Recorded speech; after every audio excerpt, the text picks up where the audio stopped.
हमने एक वर्कशॉप का आयोजन किया है जो कि Haryana state AIDS control society की तरफ से मैसेज था, जिसमें कि आप सभी पत्रकार साथियों के माध्यम से आम जन को हमने जागरूक करना है और जो भी मिथ्स हैं, जो भी स्टिग्मा है, उसको दूर करने के लिए हमने सबको जागरूक करना है।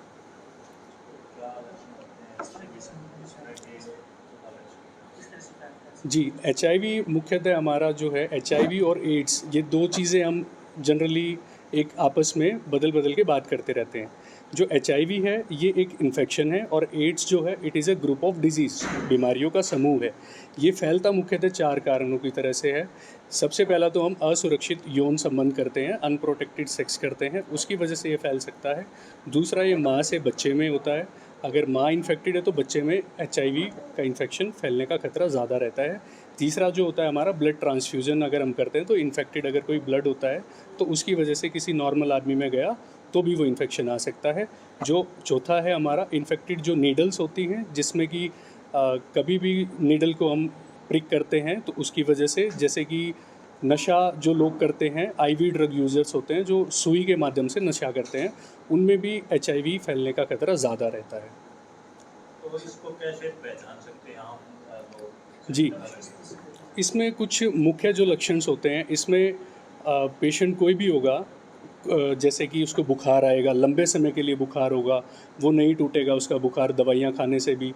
फिर उसके बाद उसको लंबे समय के लिए दस्त रह सकते हैं, लूज़ मोशन लग सकते हैं, उसका वज़न टूटने लग जाएगा, मरीज़ को भूख नहीं लगेगी, या अगर वो एचआईवी के बजाय वो एड्स वाली कंडीशन में जाने लगेगा तो उसको और ग्रुप ऑफ डिजीज़ भी हो सकती है, जैसे कि साथ में उसको टीबी भी हो सकती है, गांठ वाली टीबी है, खांसी बलगम वाली टीबी है।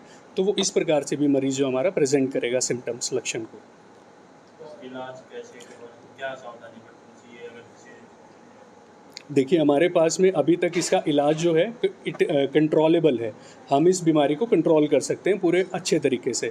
अगर बीमारी को सप्रेस कर दिया जाए, दबा दिया जाए, तो वो लक्षण नहीं आने देगा और एचआईवी की बीमारी को एड्स में तब्दील नहीं किया जाएगा। इसमें हमारे पास उम्र भर के लिए एक गोली जो है वज़न के हिसाब से एक हम दवाई देते हैं, फिक्स डोज कॉम्बिनेशन के हिसाब से वो मरीज़ को हमने देना होता है और वो उसने पूरी उम्र खाना होता है, जिसकी वजह से मरीज़ का जो है वायरल लोड होता है, CD4 काउंट होते हैं, जो कि उसकी रोग प्रतिरोधक क्षमता को बरकरार रखने के लिए अच्छे माने जाते हैं। जी, इसमें भ्रांतियाँ मुख्यतः तो ये रहती हैं कि भाई एचआईवी जो है गले लगने से फैलता है, किसी का जूठा खाने से फैलता है, या साथ में रहने से फैलता है। इस प्रकार की जो कुछ भ्रांतियाँ हैं, आपके माध्यम से हम इन चीज़ों को भी दूर करना चाहेंगे। तो जिले में कितने मरीज हैं, कितने क्या आंकड़ा है और उन मरीजों का इलाज कैसे किया जा रहा है? जी, हमारे पास में 2 सेंटर्स होते हैं, एक तो हम बोलते हैं एआरटी सेंटर और एक बोलते हैं आईसीटीसी सेंटर। आईसीटीसी जो सेंटर्स होते हैं उनके अंदर हम मेनली टेस्टिंग करते हैं और काउंसलिंग करते हैं मरीज़ की, इसको टेस्ट कराने के लिए। दूसरा हमारे पास में होते हैं एआरटी सेंटर, जिसमें कि हम मरीज़ को बीमारी मिलने के बाद में ट्रीटमेंट प्रोवाइड कराते हैं, दवाइयाँ उपलब्ध कराते हैं। तो हमारे पास में अभी फ़िलहाल जो है 2544 मरीज़ जो हैं, जो हमारे पास में रजिस्टर्ड हैं। उनमें से हमारे पास 1953 जो हैं फ़िलहाल अलाइव हैं, जो दवाइयाँ खा रहे हैं, और अनफॉर्चुनेटली उनमें से 315 जो हमारे वो डाइड हो गए, एक्सपायर कर गए। ये आंकड़ा कब से कब तक का है? ये हमारा इसी साल का है, अप टू जुलाई 2025 तक का। सरकार के द्वारा जिस तरह का सहयोग दिया जा रहा है, जी, सरकार इसमें पूर्ण रूप से हर प्रकार का सहयोग प्रदान कर रही है, जिसमें कि फाइनेंशियल असिस्टेंस भी है और इसमें टेस्टिंग है, ट्रीटमेंट है, डायग्नोस्टिक है, एवरीथिंग सरकार जो है इसमें मरीज को और किसी भी स्क्रीनिंग के लिए किसी भी व्यक्ति, हरियाणा सरकार की तरफ से किसी भी व्यक्ति को हर प्रकार की सुविधा वो दे रही है फ्री में। इसकी टेस्टिंग कहाँ उपलब्ध है और कोई सरकार द्वारा कोई सहायता?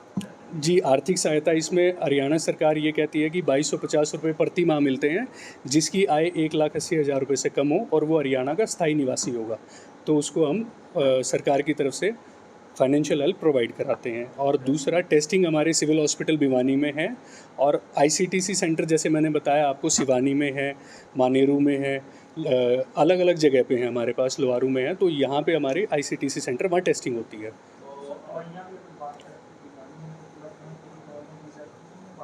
जी, बाहर से कोई दवाई नहीं लेनी है मरीज को, सारी दवाइयाँ हमारे अस्पताल में उपलब्ध हैं। सरकार की तरफ से ये दवाइयाँ फ्री में मिलती हैं, फिक्स डोज कॉम्बिनेशन में भी मिलती हैं और मरीज़ को आना पड़ेगा तो उसको हम देते हैं दवाइयों। लोगों में सिर्फ धारणा है अलग ही रहती है कि एड्स में उसको लेकर के खास करके उसको अलग से ट्रीट किया जाता है। तो ऐसे लोगों को किस तरह से ट्रीट करना चाहिए, किस तरह से उसको जो हैंडल करने की आवश्यकता है, अगर बात करें तो समाज में।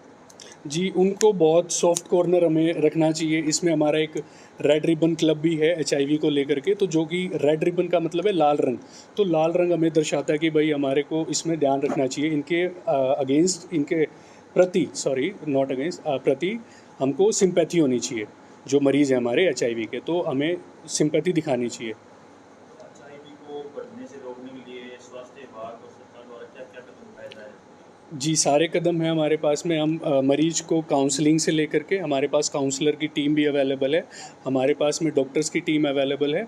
हम टेस्ट करते हैं, मरीज़ की काउंसलिंग करते हैं, उसको दवाई देते हैं। अगर फिर भी एडवांस केस में अगर कोई मरीज़ जाता है तो हम उसके लिए, हमारे और हायर सेंटर्स है तो हम वहाँ से भी एक्सपर्ट ओपिनियन लेके उनका इलाज कराते हैं। बात करें तो उसमें कितनी टीमें हैं पूरी ओवरऑल अगर बात करें भिवानी जिले में? यहाँ पे हमारे पास जितने भी सेंटर्स हैं, वहाँ पे हर सेंटर पे एक टीम इंडिविजुअल काम कर रही है। उसमें हमारे पास लैब टेक्नीशियन है, काउंसलर है, और हर टीम में हमारे पास में एक मेडिकल अफसर है जो कि एआरटी सेंटर जो ट्रीटमेंट प्रोवाइड करते हैं, वहाँ पे डॉक्टर साहब भी होते हैं हमारे।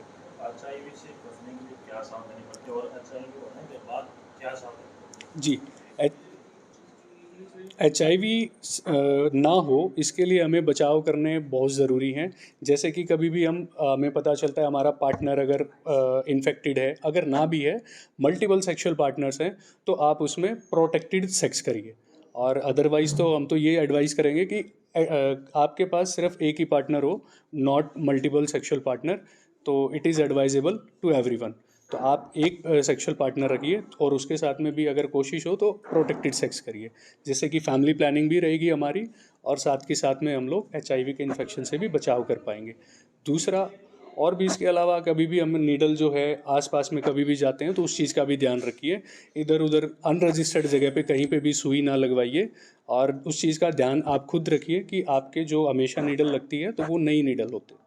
तो इस चीज़ से भी आप अपने आप को बचाव रख सकते हैं। और कभी भी आपको लक्षण मिलते हैं अपने अंदर जो मैंने बताए हैं आपको, तो आप तुरंत प्रभाव से अपने नज़दीकी स्वास्थ्य केंद्र पे जाइए, सरकारी अस्पताल में जाइए, या किसी अपने डॉक्टर से सलाह लीजिए।